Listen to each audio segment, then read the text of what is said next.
Hello and welcome to CIM. Whether it's your first week or you've been here longer than I've been alive, I'm so glad and totally not super nervous to see all of your faces today.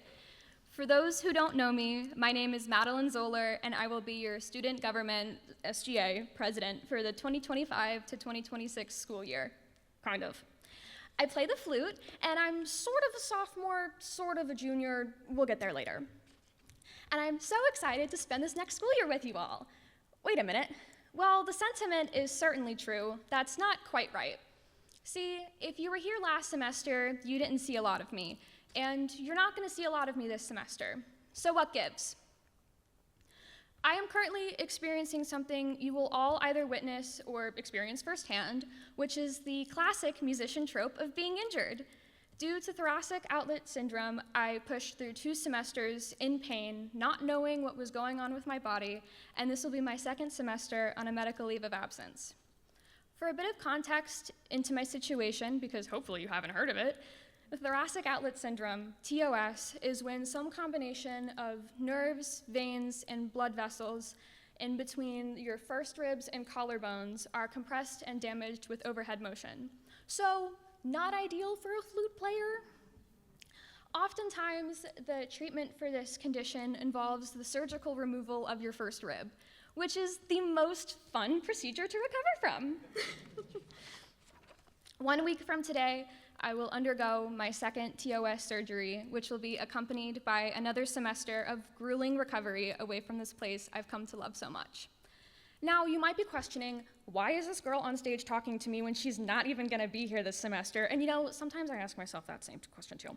But no, you won't be unrepresented, as Owen Axelberg, your vice president, will be in my place this semester.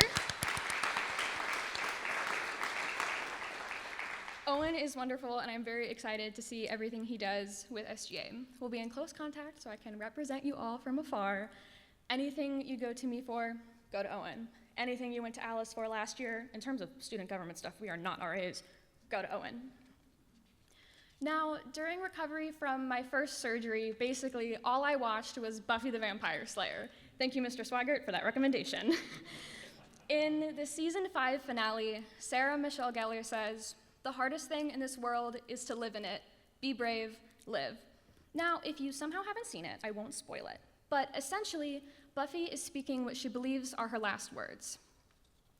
This line isn't groundbreaking or Shakespearean, but it is one I assume most fans of the show remember extremely well, even though she and her Scoobies have spent the past 5 years fighting vampires, demons, and the forces of darkness. The hardest thing she's had to do is simply live. I hope your journeys at CIM are as wonderful as possible, but there will be many, many hard days. Of course, if you are struggling, please reach out. There are people who want to help you. But at the end of the day, you have to keep going because you have no other choice. Or because Madeline told you have to keep going. Whatever makes it feel more real to you. In 2024's Grammy-winning Album of the Year, Midnights, Taylor Swift writes, "Everything you lose is a step you take." And now I know, that sounds super cliche, like one of those lines that your mom would find on a sign for the bathroom in Home Goods. But she's right. Even when the unthinkable happens, it forces us to keep going. Because at the end of the day, if you never bleed, you're never gonna grow. Had I not developed TOS, I wouldn't have learned how to advocate for myself at the doctor's or make a phone call without getting super nervous. It's the terrible things in our lives that remind us of how good the wonderful things are. When I consider going to sleep instead of doing my physical therapy exercises, I remind myself that the stronger I am, the faster I will recover. When my body's especially sore after a physical therapy session, I get excited for when I'm strong and healthy enough to go back to school. When I woke up from surgery, aside from everything that anesthesia drugs do to you, I was relieved that one of the scariest parts was over. When I hear about all the cool opportunities that my friends and girlfriend are getting, I'm reminded of what's possible when I recover. Sometimes when things get hard, we lose sight of the big picture, of why we're doing this to ourselves in the first place. Not if, but when this happens, remember me now saying, you have to keep going because you have no other choice. You have to remember what you're fighting for. We didn't choose music school to get rich quick. We chose it because we are head over heels in love with music. There's no straightforward way to go about what we're doing. There's no becoming a classical musician for dummies book. We all go about this in slightly different ways on slightly different timelines. I often feel guilty for continuously talking about my condition, but unfortunately, having to take a year off has given me a bit of a different perspective on CIM. While I'm not fully there yet, I'm trying to convince myself that having a different timeline is okay. How many people are in this room?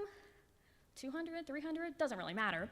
We all took 300 slightly different paths on slightly different timelines to get where we are today. You are unique in your experiences, and that is great. I know it's not true, but I felt less worthy of having a career in this field because of my setbacks and my pain. But at the end of the day, it's just a setback, and there's no straightforward way to be in the arts. I mean, come on, we go to music school. This is the least traditional career path.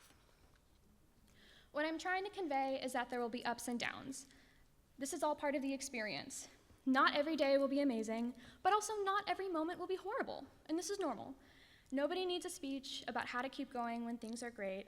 Nobody needs motivation when your schedule is pristine, your teacher is pleased with you, and when melodic dictation doesn't make you nauseous. But it's the absence of joy that reminds us of how wonderful it is when we have it. The best thing you can do is relish the ups and keep your head above water through the downs. Sometimes it's hard, but your only choice is to get through it. Use those grueling experiences to propel you forward. Your biggest challenge isn't going to be getting good grades or winning an audition. Your biggest challenge will be finding a way to get through anything the next 4-ish years throws at you. There are a lot of things in this world that we can't control. For example, I can't control the structure of my thoracic outlet, but we can control how we process it and what we do next. You might not be able to control your 7 a.m. studio class or how much music you have to learn for XYZ, but you can reach out to myself, Owen, or insert your favorite dean or faculty member here when you need help. To round out my remarks, make the friendship bracelets, take the moment and taste it. You've got no reason to be afraid. Thank you to President Hogle, Provost Harrison, Dean Hogan, and Dr. Southern for inviting me to speak today.